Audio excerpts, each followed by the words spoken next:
Mi hija apagó el teléfono durante 3 semanas, así que fui a su casa. Cuando llegué, escuché unos golpes desesperados provenientes del cobertizo, rompí el candado y encontré a mi hija sucia, agotada. Le pregunté quién había hecho esto y ella apenas alcanzó a decir, «¿Fue él?», antes de desmayarse. Por eso hice que él pagara el precio. Pero antes de continuar, revisa si ya te suscribiste al canal y comparte en los comentarios desde dónde nos estás viendo. Nos encantaría saber hasta dónde llegan nuestras historias de venganza. Apreté con fuerza el volante y aceleré.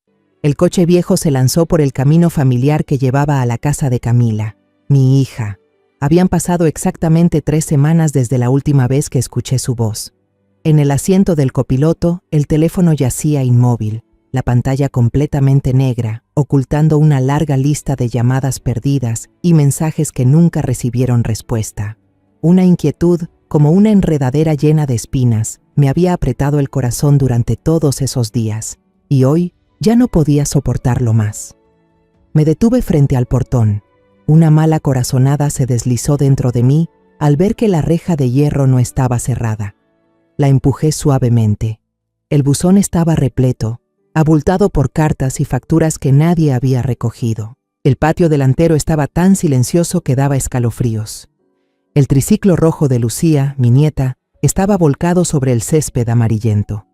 La puerta principal estaba cerrada con llave. Toqué el timbre, pero no hubo respuesta. Toqué otra vez, dejando el dedo sobre el timbre por más tiempo. Nada. El pecho se me apretó. Rodeé la casa hacia el patio trasero. «Camila, Armando, Lucía», llegó la abuela. Mi voz se quebró en aquel silencio absoluto. El patio trasero también estaba vacío. Una mezcla de confusión y desilusión cayó sobre mí. Seguramente habían salido, tal vez un viaje de último minuto. Traté de tranquilizarme. Pensé en ir a la casa de doña Carmen, la vecina, para preguntarle si sabía algo. Justo cuando me di la vuelta, un sonido muy tenue, casi imperceptible, llegó a mis oídos. Me quedé quieta, conteniendo la respiración para escuchar mejor. El corazón comenzó a latir con fuerza. Era un rasguño débil, desesperado. El sonido se repitió, proveniente del viejo cobertizo de lámina oxidada al fondo del jardín, un lugar que la familia solo usaba para guardar algunas herramientas y cosas viejas. Caminé rápido hacia el cobertizo. La puerta de lámina estaba cerrada con un candado industrial enorme y negro. Acerqué el oído al metal helado. Desde adentro, escuché gemidos débiles, entrecortados, casi irreconocibles. Luego otra vez ese sonido de uñas rascando con desesperación la parte interna de la puerta. Ya no había tiempo para pensar. El instinto de madre y el de una maestra de karate que llevaba años en mi sangre despertó de golpe. Retrocedí unos pasos, adoptando una postura firme. No apunté al candado, era demasiado resistente. Mi objetivo era la bisagra más débil, esa parte del metal delgado que unía el candado con la puerta. Lancé un golpe decisivo con el codo. El choque del metal resonó con un dolor agudo que subió por mi brazo. Pero no me importó. A la primera, la bisagra se dobló. A la segunda, concentré toda mi fuerza y toda mi rabia, hasta que escuché un crujido seco, un crack que rompió el aire. El candado cayó al suelo, rebotando contra el cemento con un sonido metálico. Jalé con fuerza la puerta. La puerta se abrió de golpe. Una bocanada de aire espantoso, una mezcla de olor a orina fuerte, humedad de tierra, óxido y un tufo agrio parecido a carne podrida, me golpeó de frente, haciéndome arcadas. Mis ojos tardaron unos segundos en acostumbrarse a la oscuridad espesa del interior. Y entonces la vi. Camila estaba acurrucada en el suelo húmedo. Su cabello rubio, antes brillante, ahora estaba pegado, sucio, lleno de tierra y telarañas. Su pijama de seda, tan delicada, estaba desgarrada y manchada con cosas que no pude identificar. Su rostro estaba hundido, las mejillas sobresalían, los labios partidos y agrietados, sangrando. Levantó la mirada. Sus ojos vacíos tardaron un instante en reconocerme. Sus labios temblaron, tratando de formar un sonido que no salía. Grité sin voz. Me lancé hacia adelante. Caí de rodillas a su lado y abracé su cuerpo delgado como un esqueleto. Su piel estaba helada. ¿Quién? ¿Quién te hizo esto?, grité, con las lágrimas cayendo sin control. Camila apoyó la cabeza en mi hombro, su aliento débil rozando mi cuello. Susurró, cada palabra arrancándole lo último de su fuerza. Fue él, mi esposo. Me encerró. Al terminar, su cuerpo se aflojó por completo y se desmayó en mis brazos. Con toda mi fuerza, la levanté. Era tan ligera como una niña. La llevé hasta el coche y la acomodé con cuidado en el asiento trasero. En el hospital, ni siquiera alcancé a estacionar bien antes de saltar del auto y corrí a pedir ayuda. Las enfermeras y los médicos salieron corriendo con una camilla y llevaron a Camila a toda prisa a la sala de urgencias. Una enfermera joven me detuvo en la puerta. Su voz intentaba tranquilizarme, pero yo no escuchaba nada. Solo pude mirar impotente cómo la puerta de la sala de urgencias se cerraba de golpe. Me dejé caer en el banco metálico y helado del pasillo. Todo mi cuerpo temblaba sin control. Una pareja joven pasó caminando. El hombre rodeaba con dulzura los hombros de su esposa y ella apoyaba la cabeza en él con una sonrisa satisfecha. Aquella imagen tan simple fue como una llave que abrió de golpe un cajón de recuerdos que había guardado desde hacía mucho. El primer día que Camila llevó a Armando a presentarlo, el recuerdo volvió con la misma claridad que una película. Esa cena en mi casa fue muy cálida. Armando llevaba una camisa azul clara, cara, y traía una botella de vino fino que dijo venir del Valle de Guadalupe. Me estrechó la mano con firmeza, un apretón seguro, propio de un hombre exitoso. Me miró directo a los ojos, sin la menor timidez, y me llamó señora, con una voz tan educada y encantadora que podría derretir a cualquier madre. Durante toda la cena, no dejó de servirle comida a Camila. Contaba historias divertidas sobre su trabajo en bienes raíces, sobre negocios exitosos y viajes al extranjero. Mi hija, sentada a su lado, tenía los ojos brillando de una felicidad imposible de ocultar. Al mirarlos, pensé en silencio que mi hija era muy afortunada. Había encontrado a un buen hombre, un apoyo sólido. Cuánto me equivoqué. El sonido de las ruedas de una camilla avanzando con prisa por el pasillo, retumbando sobre el piso de cerámica, me devolvió de golpe a la dura realidad. Revisé mi teléfono otra vez, como un acto reflejo desesperado. La pantalla seguía negra. Silencio. Ese silencio me recordó aquellos momentos en los que el sonido se cortaba de repente. Fue una llamada telefónica de hace unos 6 meses. En la pantalla apareció el nombre de Camila y respondí con alegría. Pero la voz de la niña al otro lado estaba tensa, apurada. Mamá, solo te llamo para ver cómo estás. ¿Te has sentido bien últimamente? Aún no alcanzaba a contestar cuando escuché a Armando hablar fuerte cerca de ella, su voz dura. ¿Con quién estás hablando? ¿Otra vez con tu mamá? Escuché la respuesta bajita de Camila. No es nada, amor. Mamá. Volvió rápido a mí. Voy a colgar. Estoy ocupada con algo. Y cortó de inmediato, dejándome solo el sonido largo de tut, tut, y una inquietud difusa. Una enfermera pasó con un rollo de vendas blancas en la mano. Ese blanco me hizo recordar de pronto la vez que vi un moretón en el brazo de la niña. Fue una mañana de domingo. Llegué a su casa sin avisar, llevando unos pastelitos que le gustaban. Camila estaba preparando café en la cocina. Llevaba un suéter de cuello alto y mangas largas, aunque hacía calor. Cuando estiró el brazo para tomar una taza del estante alto, la manga se deslizó sin querer, dejando al descubierto un moretón oscuro, marcado claramente con la forma de unos dedos sobre su muñeca blanca, una marca de mano. Inconfundible. Me quedé mirando ese moretón, sintiendo que el corazón se me detenía un segundo. Ella pareció notar mi mirada y bajó la manga enseguida, dándome una sonrisa forzada. Esa sonrisa, ahora que lo pienso, era tan torcida y tensa. Ayer me pegué con el borde de la mesa, mamá. Ya ves, siempre soy tan torpe. Recuerdo haber dudado, un frío recorriéndome la espalda, pero su sonrisa era tan perfecta, su explicación tan razonable, que terminé regañándome a mí misma por pensar demasiado, por desconfiar sin motivo. Ya no podía quedarme sentada. Me levanté y empecé a caminar de un lado a otro por el pasillo interminable. Cada paso era un latido de tormento. Recordé el encuentro con doña Carmen en el mercado local hace unos meses. Ella me había jalado cerca de su puesto de verduras, miró a su alrededor y bajó la voz para susurrar. Doña Teresa, no sé si debería decirle esto. No quiero meterme en lo que no me importa, pero ya van varias noches que escucho gritos desde la casa de su hija. Es la voz de Armando. Llega tarde, oliendo a alcohol. Me miró con unos ojos llenos de preocupación y compasión. Solo me preocupa la pobre Camila.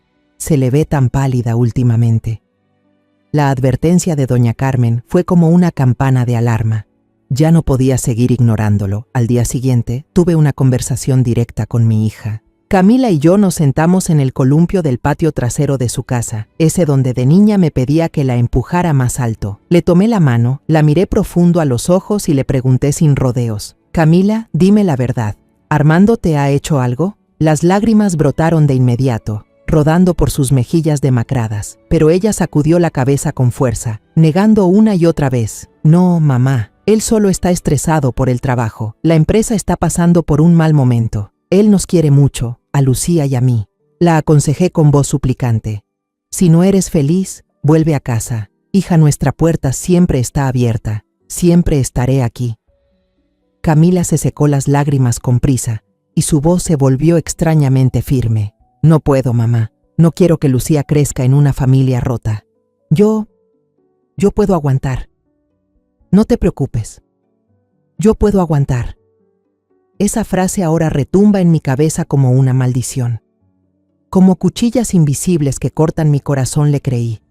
Respeté su decisión. La dejé sola para enfrentar a ese demonio disfrazado de esposo. La verdad espantosa se escondía detrás de los moretones ocultos, de las mentiras torpes, de las llamadas apresuradas y, finalmente, de la puerta del almacén cerrada con llave. Todas esas piezas sueltas ahora encajaban para formar un cuadro completo, un cuadro del infierno. Y entendí que yo también había sido parte del silencio que permitió esta tragedia. El torbellino de recuerdos y remordimientos en mi mente se interrumpió por el sonido apresurado de unos pasos en el pasillo. La puerta de urgencias se abrió de golpe. Un médico mayor, con el rostro surcado por arrugas de cansancio y la expresión grave de quien ha visto demasiado sufrimiento, salió y pronunció mi nombre. «Doña María Teresa». Me puse de pie de un salto, con el corazón cayéndoseme al estómago. Me invitó a pasar a una pequeña oficina con un aire saturado de desinfectante. No fue al grano. Me explicó el estado de Camila con términos médicos fríos que yo trataba de entender a través de la niebla del miedo. Desnutrición grado 3, deshidratación electrolítica severa, fiebre alta causada por infecciones en las llagas de la piel por permanecer inmóvil durante demasiado tiempo. Cada palabra era como un martillazo en mi pecho. Se detuvo, se quitó los lentes y me miró directo a los ojos con una expresión cruda, llena de lástima. Doña Teresa, en palabras sencillas, el cuerpo de su hija prácticamente se está devorando a sí mismo para sobrevivir. En el estómago no encontramos casi nada, solo restos de comida enlatada vencida y agua de lluvia. Tuvimos que hacerle un lavado gástrico para eliminar todas esas sustancias tóxicas. Me quedé paralizada. Agua de lluvia. Mi hija había tenido que beber agua de lluvia para sobrevivir. Tenía la garganta seca, incapaz de pronunciar palabra. Me permitieron entrar a la unidad de cuidados intensivos. Al empujar la pesada puerta, sentí que estaba entrando en otro mundo. Camila yacía ahí, pequeña y frágil hasta el extremo, entre las sábanas blancas. Su brazo delgado y pálido estaba cubierto de tubos intravenosos. Una mascarilla de oxígeno transparente cubría su rostro demacrado. El monitor cardíaco al lado de su cama hacía sonar un bip, bip constante, un sonido mecánico y sin alma, pero que en ese momento era la melodía más dulce que jamás había escuchado. Era la única prueba de que mi hija seguía con vida, que todavía estaba luchando. Me acerqué despacio, arrastré una silla hasta al lado de la cama y temblando, tomé su mano. Su piel estaba helada, sin un atisbo de calor. Me incliné, acerqué mis labios a su oído y le susurré entre lágrimas contenidas. Soy yo, mamá, Camila. Mamá está aquí, hijita. Todo va a estar bien.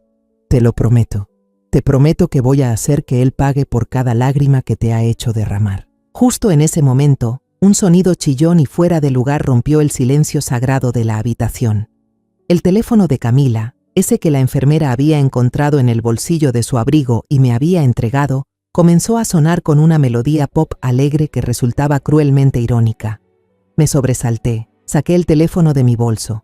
En la pantalla iluminada, las palabras «esposo querido» parpadeaban sin parar junto a un corazón rojo.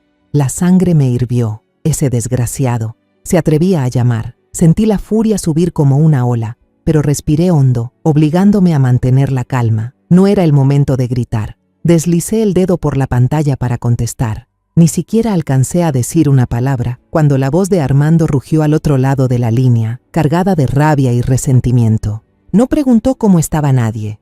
No saludó. Gritó directo al teléfono como un animal herido. «Muy lista te crees. ¿Quién te dio permiso para salir de ahí? ¿Crees que puedes escaparte de mí? Te doy 5 minutos. Trae ese maldito cuerpo de vuelta o te juro que algo le va a pasar a Lucía». Guardé silencio. Dejé que vomitara todo su veneno. Todas esas palabrotas sucias y crueles. Respiraba agitado, lleno de furia. Estaba en casa. Ya había descubierto que Camila no estaba en el cobertizo. Cuando hizo una pausa para tomar aire, hablé, con voz firme, lenta y clara, como un bloque de hielo. «Soy yo, María Teresa». Al otro lado de la línea cayó un silencio mortal. Pude oír cómo su respiración se detenía de golpe, como si alguien le hubiera apretado el cuello. Unos segundos después, sonó un bip seco. Había colgado. Cobarde. La llamada terminó y la pantalla del teléfono se bloqueó sola, y lo que apareció allí me apretó el pecho como si alguien me estuviera destrozando el corazón. Era una foto familiar tomada en la playa. Armando tenía el brazo alrededor de Camila, los dos sonreían felices bajo el sol. La pequeña Lucía estaba sentada en los hombros de su papá, con el pelo volando al viento, saludando a la cámara. Una familia feliz.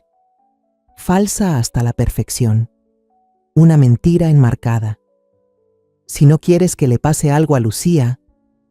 La amenaza de él retumbaba en mi cabeza. No había encontrado a Camila. Estaba en esa casa. ¿Y Lucía? ¿Dónde estaba mi nieta adorada? ¿Estaba con él? Un pánico absoluto me invadió, más frío y más cortante que cualquier miedo que hubiera sentido antes. No podía ser. Salí corriendo de la habitación, agarré del brazo a la enfermera que pasaba cerca. «Por favor», balbuceé, «cuide a mi hija un momento. Tengo que irme ya. Por favor». No esperé su respuesta. No podía perder ni un segundo más. Corrí hacia el estacionamiento, con el pecho ardiendo. Las llaves me temblaban en la mano y me tomó varios intentos meterlas en la cerradura. Tenía que volver a esa casa. Tenía que encontrar a Lucía. Cuando frené de golpe frente al portón, las llantas chillaron con un sonido agudo. La escena seguía igual, el portón entreabierto, el triciclo volcado sobre el pasto. Pero ahora, a mis ojos, todo tenía un aire siniestro. La casa estaba callada, como una bestia dormida después de devorar a su presa. El candado roto en el suelo junto al cobertizo ya no era un objeto inerte. Era una cicatriz, una prueba muda del crimen que acababa de ocurrir. Apenas bajé del coche, sin haberme estabilizado bien, una voz conocida y cálida cruzó la neblina de miedo que me envolvía. «Señora Teresa, ahí está usted». Alcé la vista. Doña Carmen, mi vecina amable, estaba en el porche de su casa, con una regadera en la mano, y quien sostenía fuertemente su mano era Lucía, mi nieta. En ese instante, el tiempo se detuvo. Lucía me vio, abrió los ojos de par en par y, sin pensarlo un segundo, soltó la mano de doña Carmen, cruzó corriendo la calle y se aferró a mis piernas, rompiendo en un llanto desconsolado. Era un llanto contenido por demasiado tiempo, lleno de angustia y miedo. Me dejé caer de rodillas, sin fuerzas en las piernas. La abracé con todas mis fuerzas, hundiendo el rostro en su cabello suave que olía a sol. «Mi Lucía, ya estoy aquí», susurré con la voz quebrada. La revisé con desesperación, de pies a cabeza. Su ropa estaba limpia, el cabello trenzado con cuidado, ni un solo rasguño estaba a salvo. Una piedra enorme, que me oprimía el pecho durante todo ese viaje desesperado, se desvaneció. Solté un largo suspiro, sintiendo que volvía a la vida. Doña Carmen se acercó, con el rostro lleno de preocupación y desconcierto. Dios mío, le he estado llamando estos días y no logré comunicarme. Pensé que se había ido lejos. Miró a la niña que lloraba en mis brazos y luego a la casa de enfrente, suspirando. Armando me dijo que había tenido problemas con su esposa, que Camila se había ido un tiempo a su casa materna para tranquilizarse. Me pidió que cuidara de Lucía. Sentí un zumbido en los oídos. Una farsa.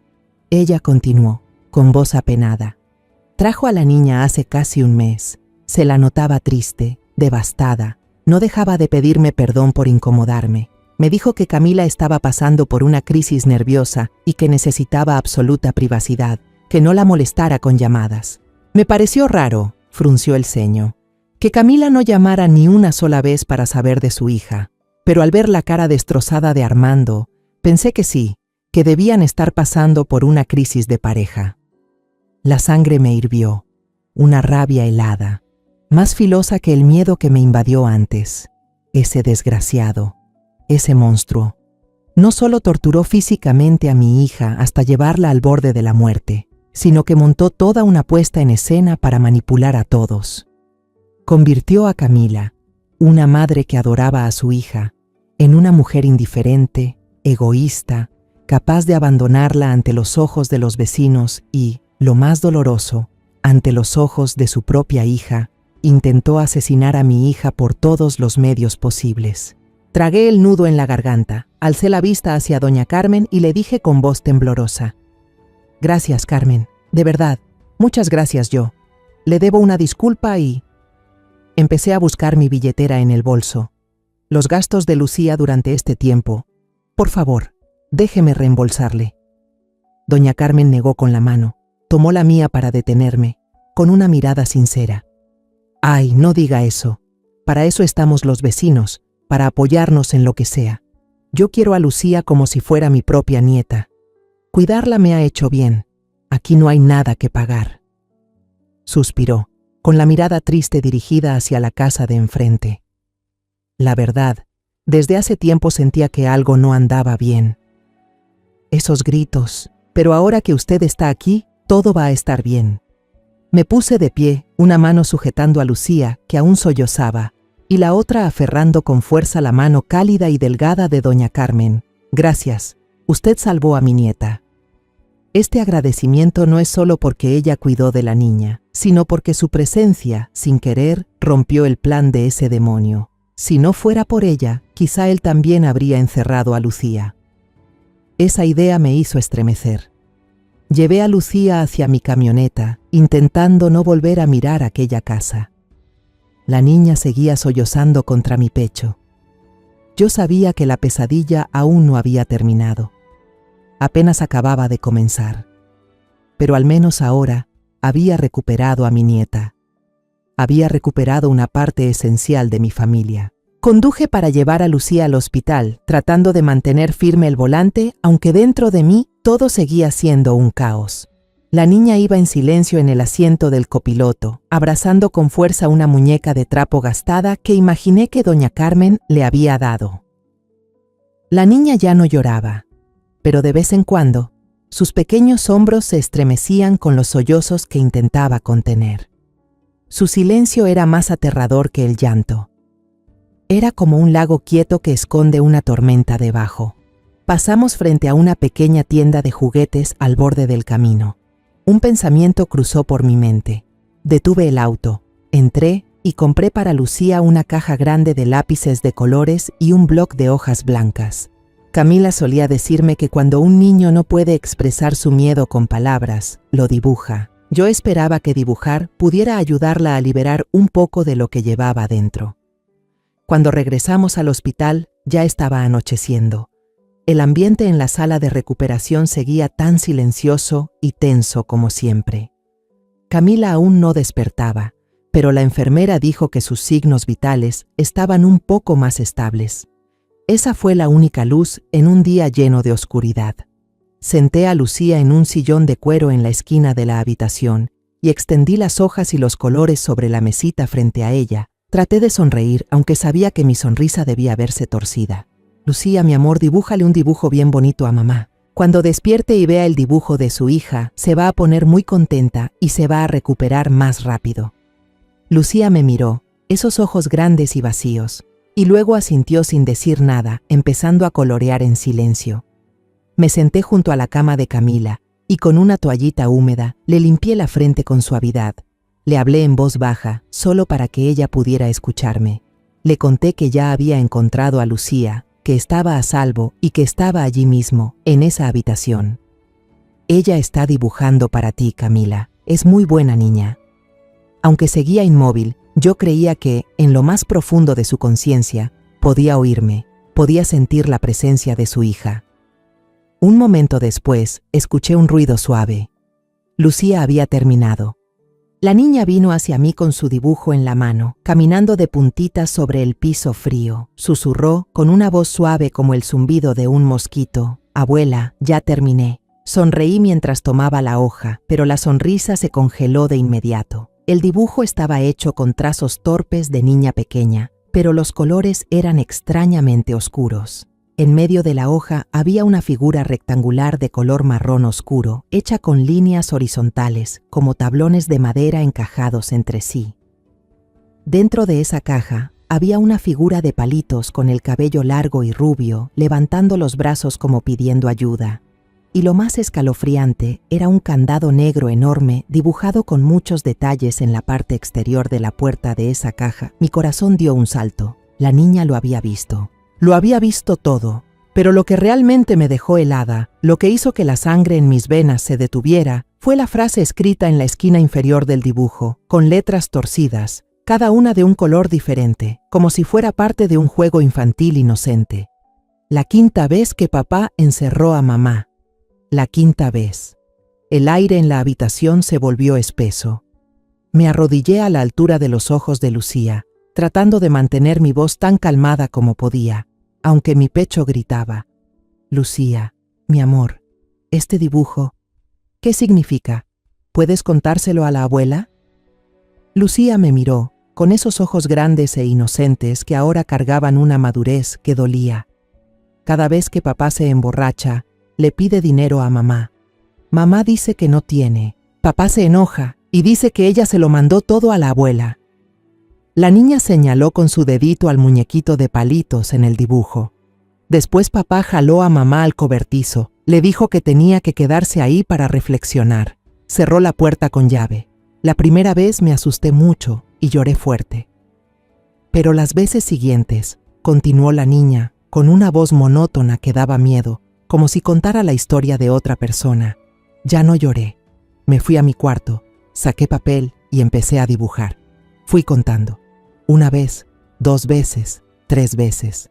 Este dibujo es la 5ª vez, abuela. Entonces, sacó de su mochilita escolar, esa que doña Carmen le había preparado, otras 4 hojas arrugadas y más viejas. Cada una era una versión del mismo horror, una mujer encerrada en una caja. Solo cambiaba el texto. 1ª vez, 2ª vez, 3ª vez, 4ª vez. Abracé a mi pobre nieta. La apreté con fuerza contra mi pecho. La garganta se me cerró. No pude llorar en voz alta. Ese monstruo no solo destruyó físicamente a mi hija, también dejó una cicatriz psicológica imborrable en el alma de una niña. Convirtió la infancia de mi nieta en un calendario de las veces que su madre fue torturada. Con cuidado, le quité los dibujos de las manos, los alicé y los guardé con delicadeza en mi bolso. Ya no eran dibujos infantiles. Eran el diario de una testigo, pruebas irrefutables.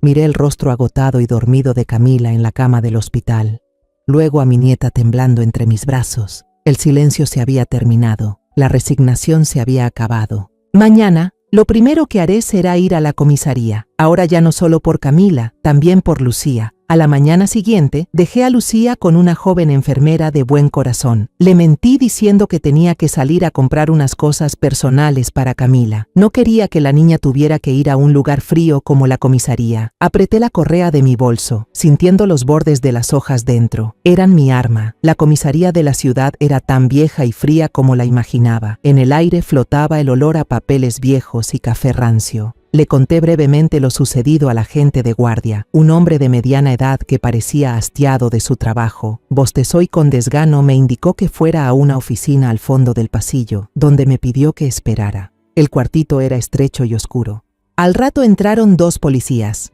uno mayor, barrigón, con la cara roja por el alcohol o la presión alta. Su placa decía Morales. El otro era más joven, alto, delgado, con una mirada más despierta. Se llamaba Soto. Empecé a contarles toda la historia. La voz me temblaba por la emoción contenida, pero hice el esfuerzo de hablar con claridad. Desde que no pude comunicarme con Camila, hasta cuando tuve que romper la puerta del cobertizo, la condición espantosa de mi hija en el hospital, y finalmente, lo que Lucía me había contado y dibujado. Puse solemnemente los 5 dibujos sobre la mesa metálica y fría. Esto, dije con la voz ronca, esto es la prueba. Mi nieta lo vio todo. El policía joven, Soto, recogió los dibujos y los miró con cuidado. Frunciendo el ceño, vi un rayo de esperanza. Pero el oficial mayor, Morales, apenas les echó un vistazo y luego hizo un gesto impaciente con la mano. Señora, estos solo son dibujos de una niña. No podemos acusar a nadie con esto. Los niños tienen mucha imaginación. Se me encogió el corazón. Llamaron a Armando. 1 hora después, apareció. El monstruo venía vestido con un traje elegante, la corbata bien puesta, el cabello perfectamente peinado. No parecía un criminal, sino un empresario exitoso. Saliendo de una reunión importante, saludó amablemente a los policías, incluso le dio la mano al oficial Morales. Al verme, fingió una expresión de sorpresa y luego, casi de inmediato, la transformó en una cara de profundo dolor. Un actor de primera. Mamá, te he estado buscando a ti y a Camila por todos lados. Me tenías muy preocupado. Y entonces, Armando comenzó su espectáculo. Dijo que Camila estaba profundamente deprimida desde que su pequeño negocio empezó a tener problemas. Contó que ella solía tener conductas autodestructivas, que se encerraba durante horas en su habitación. Hablaba con una voz cargada de tristeza, como si fuera el esposo más dedicado y sufrido del mundo. Esta vez su enfermedad empeoró, dijo, con los ojos llenos de lágrimas. Dijo que quería ir al almacén para encontrar un poco de paz, para liberar la presión. Yo traté de detenerla, pero gritaba, me decía que si no la dejaba sola, iba a hacer una locura. Yo solo supe cerrar la puerta desde afuera para asegurarme de que no saliera a la calle y se hiciera daño. Para reforzar su descarada mentira, sacó de su maletín de cuero caro una hoja escrita a mano, cuidadosamente doblada. Esta es la carta que dejó sobre la mesa antes de encerrarse. Decía que estaba cansada, que ya no quería seguir viviendo. El oficial Morales tomó la carta de despedida y la leyó por encima. La letra se parecía mucho a la de Camila. Yo sabía con certeza que él la había obligado a escribirla o la había falsificado en algún momento. Ya no pude aguantar más. Grité. Eso es mentira. Todo es mentira. Él ha estado torturando a mi hija. Armando me miró con una expresión de comprensión y tolerancia. Se volvió hacia los policías y negó con la cabeza, con tristeza. Oficiales, mi suegra está muy preocupada por su hija, y eso la hace imaginar cosas. La entiendo, no la culpo. El oficial Morales asintió, claramente convencido por la actuación perfecta de Armando. Se giró hacia mí con un tono severo y condescendiente. Señora, esto parece ser una tragedia familiar. Lamentamos el estado de su hija, pero no hay pruebas de que se haya cometido un delito. Le sugerimos que lo resuelvan en familia. Él quedó libre. Todo terminó así, de manera rápida y brutal. Armando pasó junto a mí. Al pasar, inclinó levemente la cabeza y susurró una frase que solo yo pude oír, con la voz apretada entre los dientes, cargada de desprecio y amenaza. Vieja estúpida, no te metas en mis asuntos. La rabia que llevaba acumulando tanto tiempo explotó y quemó todo resto de cordura que me quedaba. Perdí el control, señalé a los policías y grité, ¿qué demonios están haciendo? ¿Están ciegos? ¿Están dejando que un demonio ande suelto? El joven oficial Soto se veía confundido. Se acercó a detenerme, mientras Morales golpeó la mesa y gritó, ¡sáquenla de aquí! Si sigue alterando el orden, la detendremos por obstrucción a la justicia. 2 oficiales prácticamente me arrastraron fuera de la estación. La puerta se cerró de golpe tras de mí, con un sonido seco y final. Me quedé de pie en la acera. Todo mi cuerpo temblaba de rabia e impotencia. El cielo estaba gris, cargado de nubes pesadas, igual que mi corazón. La justicia me había dado la espalda. La puerta en la que más confiaba se cerró de golpe frente a mí. Ahora solo puedo contar conmigo misma. Si necesitaban pruebas que un niño no podía proporcionar, si necesitaban pruebas que no pudieran ser distorsionadas por lágrimas de cocodrilo, yo iba a buscarlas. Iba a convertirme en la detective que mi hija necesitaba. Mi primer destino, el hospital.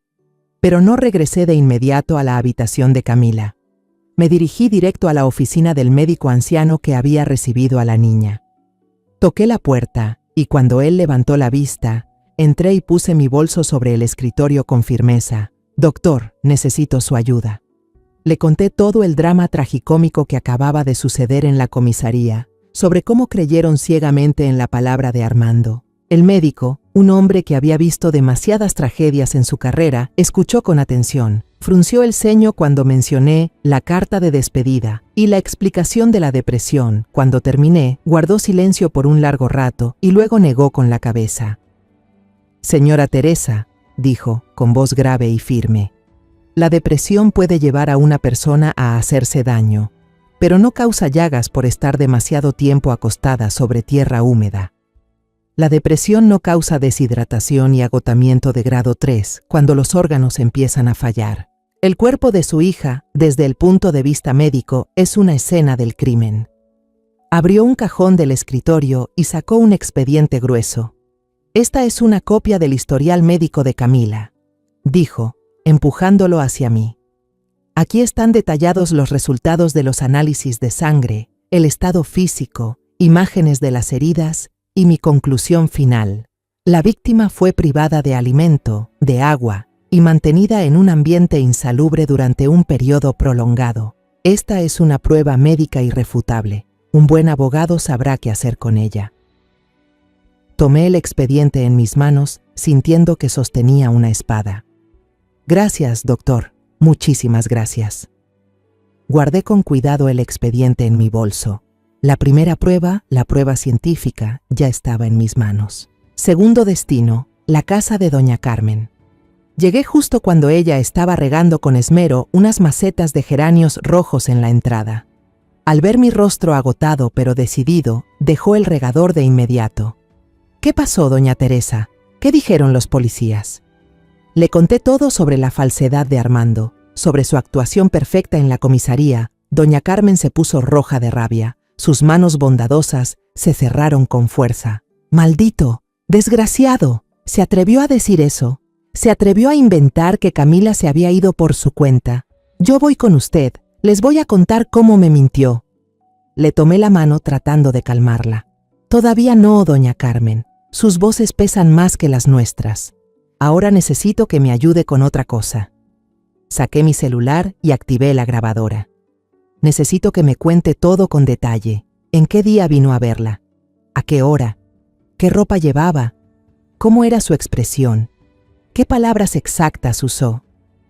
Doña Carmen, con la memoria prodigiosa de una mujer mayor, relató todo con claridad, sin omitir un solo detalle.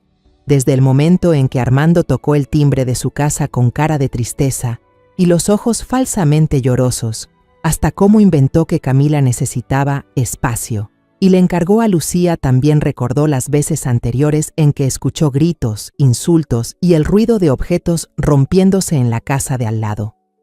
Su relato fue un testimonio contundente que desmontaba por completo el teatro de Armando. La segunda prueba, el testimonio de un testigo, ya estaba. Agradecí a doña Carmen y me preparé para irme. Al bajar los escalones de su casa, mi mirada se desvió sin querer hacia la calle.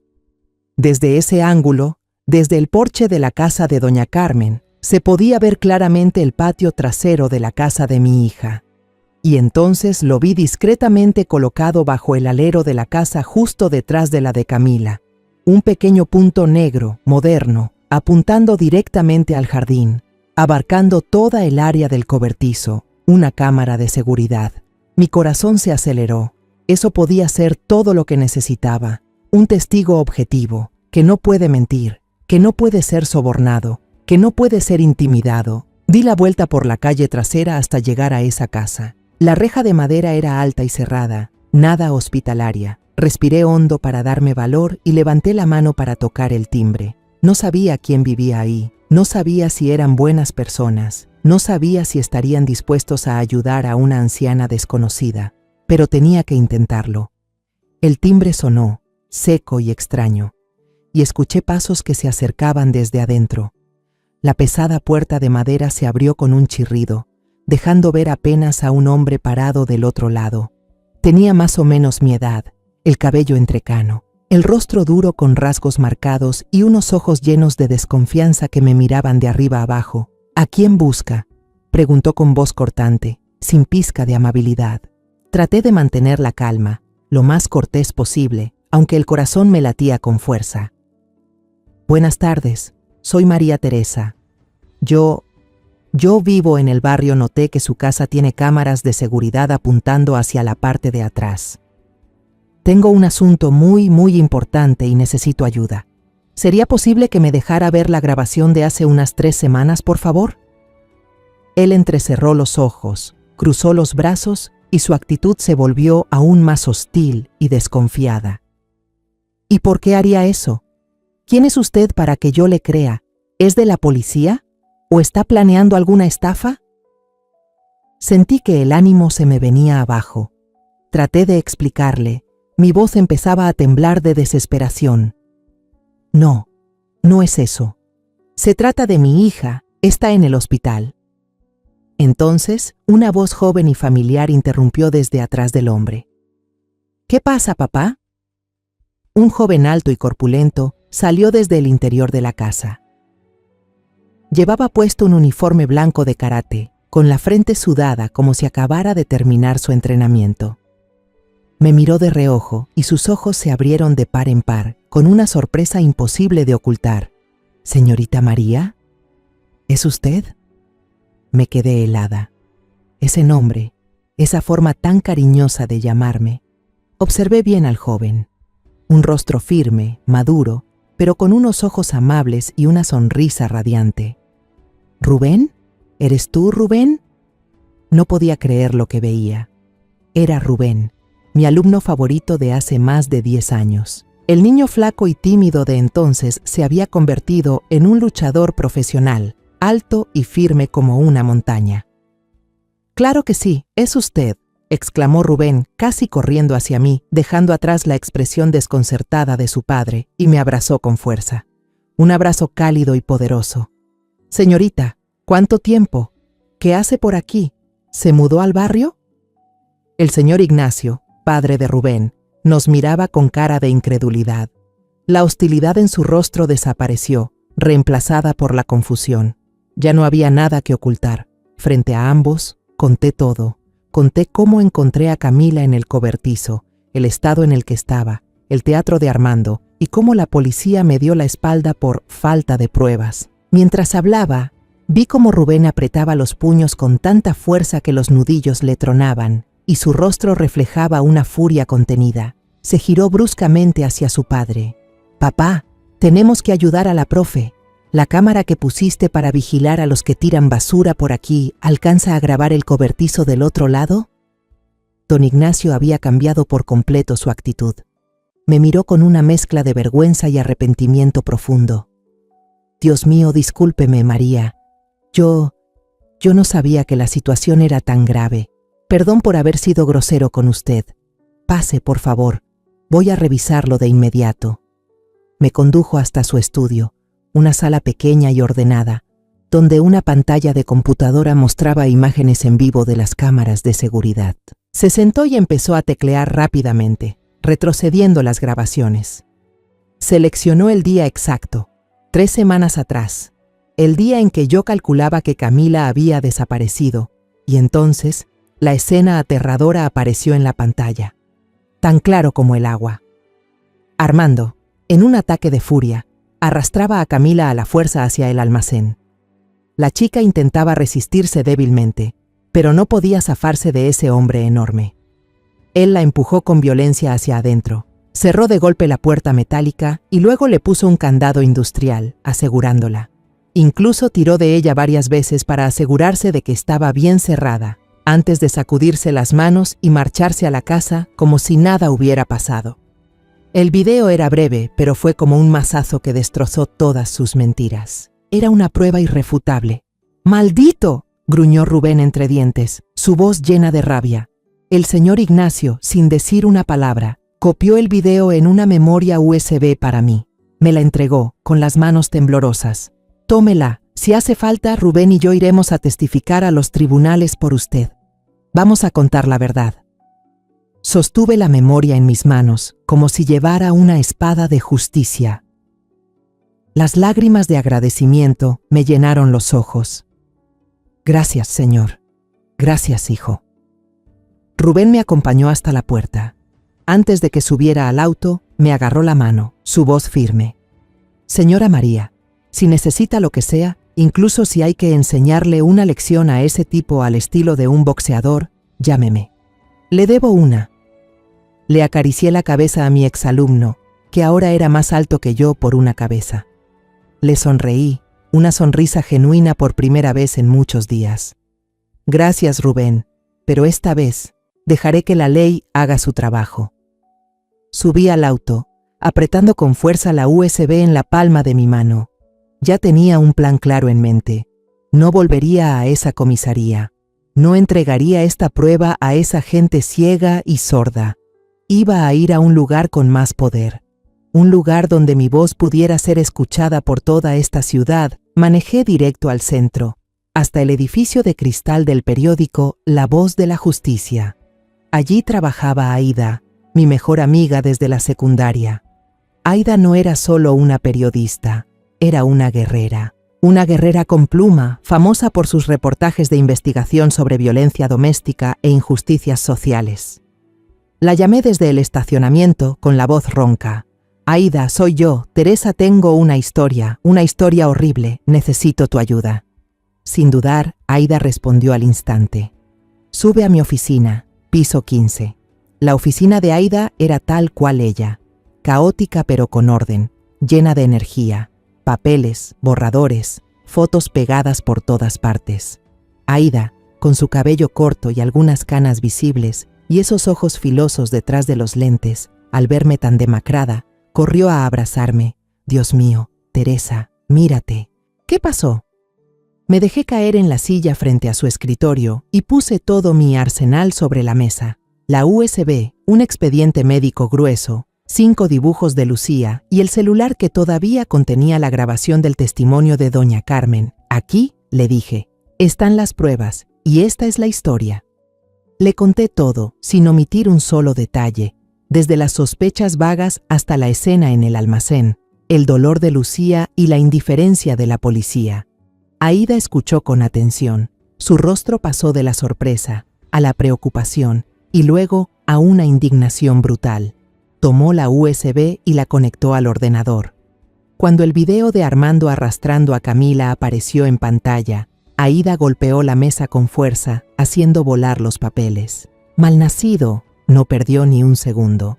Agarró el teléfono y llamó a su equipo. Una reportera joven y entusiasta, un fotógrafo veterano y una experta legal del periódico. Se reunieron de inmediato en su oficina. Aida expuso el caso con una voz firme y poderosa. Esto no es solo una noticia, es una batalla. Vamos a desenmascarar a ese tipo y a exhibir la negligencia de la comisaría. Vamos a exigir justicia para Camila. En cuestión de horas, el aparato mediático comenzó a moverse a una velocidad vertiginosa. Un fotógrafo llegó al hospital. Con mi permiso, tomó las imágenes más reales. Camila acostada en la cama, el rostro cuidadosamente cubierto para proteger su identidad, pero sin poder ocultar los estragos. Los moretones seguían marcados en sus delgados brazos. También fotografiaron 5 cuadros de Lucía, colocándolos uno al lado del otro como una secuencia trágica. Aida fue quien escribió directamente el artículo principal. Puso un titular imposible de ignorar. Abuela cinturón negro en karate rompe la puerta y rescata a su hija encerrada por su esposo durante 3 semanas en un almacén. ¿Dónde estaba la policía? El reportaje no solo contaba la dolorosa historia de Camila y su madre, sino que incluía un video, imágenes del expediente médico que demostraban los abusos y extractos de la declaración grabada de doña Carmen. Esa noche, el artículo fue publicado en la portada del diario digital. Estalló como una bomba. Las compartidas se multiplicaban por miles. El video del comportamiento de Armando se viralizó en todas las redes sociales como una tormenta. El hashtag número 1 a nivel nacional en solo unas horas, la opinión pública ardía. Miles, luego decenas de miles de comentarios expresaban una indignación total hacia Armando y criticaban duramente la negligencia del cuerpo policial, especialmente del agente Morales. Los canales de televisión más importantes empezaron a cubrir la historia, entrevistando a especialistas en violencia doméstica. Nuestra historia ya no era un asunto privado.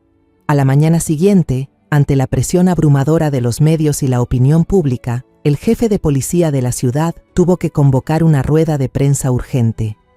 Tenía el rostro pálido. Anunció que reabrirían la investigación con un equipo especial, comprometiéndose a esclarecer el caso con rapidez y transparencia. Al mismo tiempo, informó que el agente Morales había sido suspendido temporalmente mientras se investigaban sus responsabilidades. Esta vez, la policía actuó con rapidez.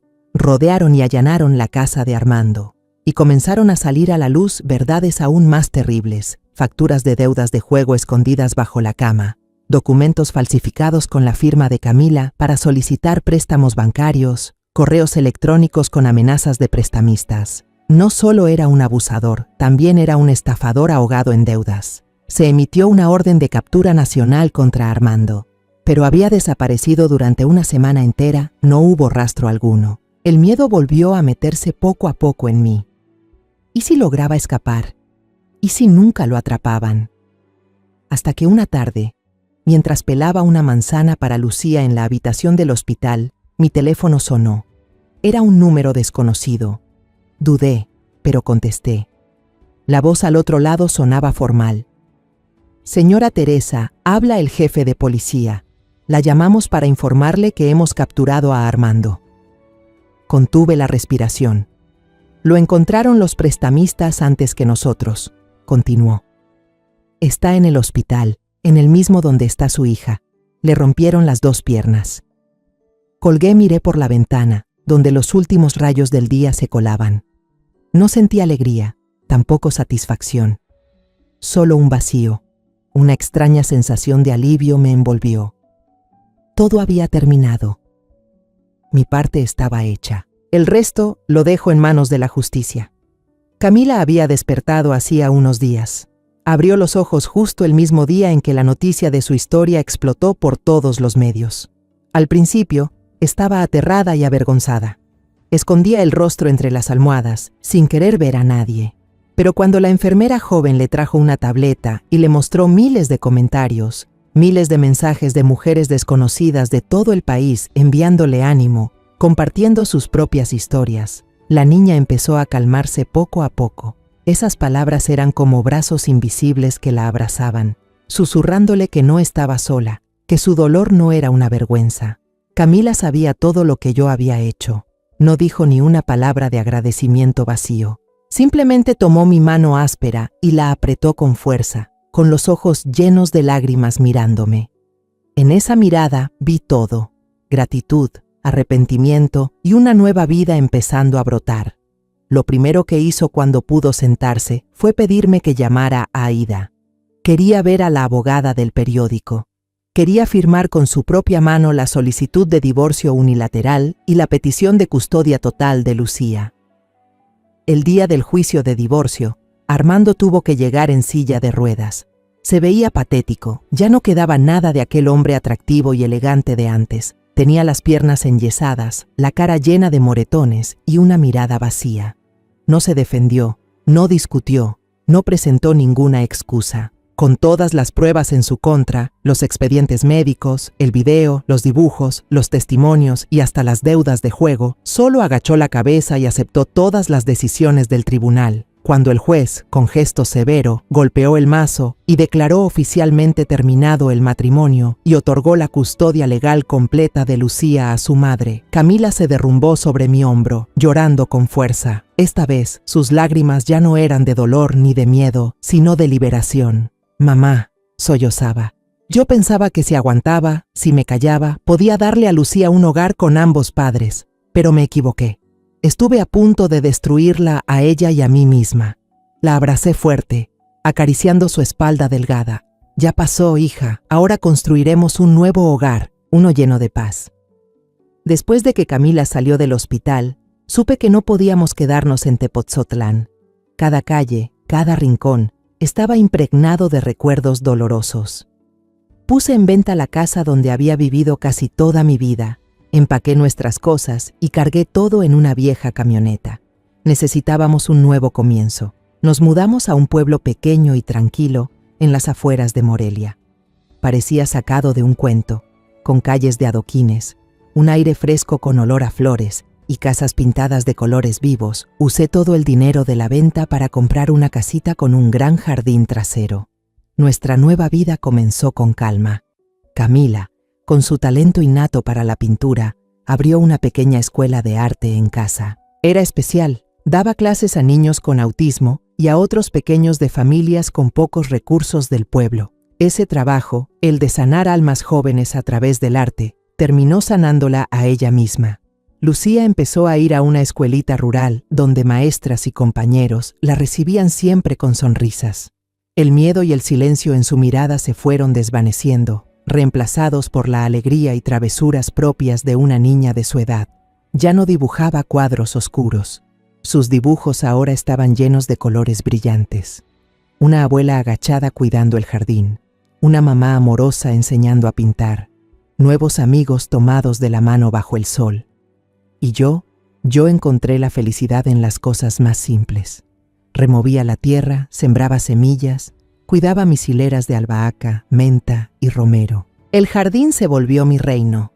Cada mañana me levantaba temprano, preparaba una tetera de infusión aromática y me sentaba en el porche a mirar el jardín verde aún cubierto de rocío. Una tarde de verano, el sol caía como miel sobre el pasto.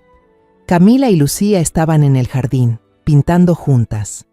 La risa clara de madre e hija resonaba, mezclándose con el canto alegre de los pájaros. Camila levantó la vista hacia mí y me sonrió. Una sonrisa realmente tranquila y feliz. Una sonrisa que pensé que nunca volvería a ver. Tomé un sorbo de té y sentí cómo el dulzor suave se esparcía por mi boca. La tormenta había pasado. El cielo volvía a estar despejado. Sobrevivimos. Y la paz, al fin, realmente había regresado. Y ahora que todo se ha calmado, solo quiero decirles a todos los que están escuchando la historia de mi hija y mía. Por favor, nunca guarden silencio ante la violencia. Nunca sacrifiquen su paz ni la de sus hijos solo por las palabras familia. Hay heridas físicas que sanan con el tiempo, pero hay cicatrices en el alma que acompañarán a los niños para siempre. Yo solía creer que respetar las decisiones de mi hija era amarla, que el silencio era no intervenir, pero estaba equivocada. El amor verdadero es atreverse a actuar, atreverse a alzar la voz, atreverse a superar el miedo para proteger a quienes amamos. Si yo no hubiera actuado, habría perdido a Camila. Si no hubiera regresado a tiempo a esa casa, habría perdido también a Lucía. Por eso, si sienten que algo no está bien, confíen en su intuición. No esperen, no duden. Una acción a tiempo puede salvar una vida. Sean quienes rompan el silencio. Son la voz de la justicia, incluso cuando el mundo entero les dé la espalda. Porque la justicia, a veces, comienza con una madre que aprieta el volante con fuerza y dice, basta. La historia que acaban de escuchar ha sido modificada en nombres y lugares para proteger la identidad de quienes estuvieron involucrados. No la compartimos para juzgar, sino con la esperanza de que alguien escuche y se detenga a reflexionar. ¿Cuántas madres están aguantando en silencio dentro de su propio hogar? De verdad me pregunto, si estuvieras en mi lugar, ¿qué harías tú? ¿Elegirías callar para mantener la paz o te atreverías a enfrentarlo todo para recuperar tu voz? Quiero saber tu opinión, porque cada historia puede ser una vela que ilumine el camino de alguien más. Dios siempre bendice, y yo creo firmemente que la valentía nos lleva hacia días mejores. Por ahora, en esta pantalla final dejaré 2 de las historias más queridas del canal. Estoy segura de que te van a sorprender. Gracias por haberte quedado conmigo hasta este momento.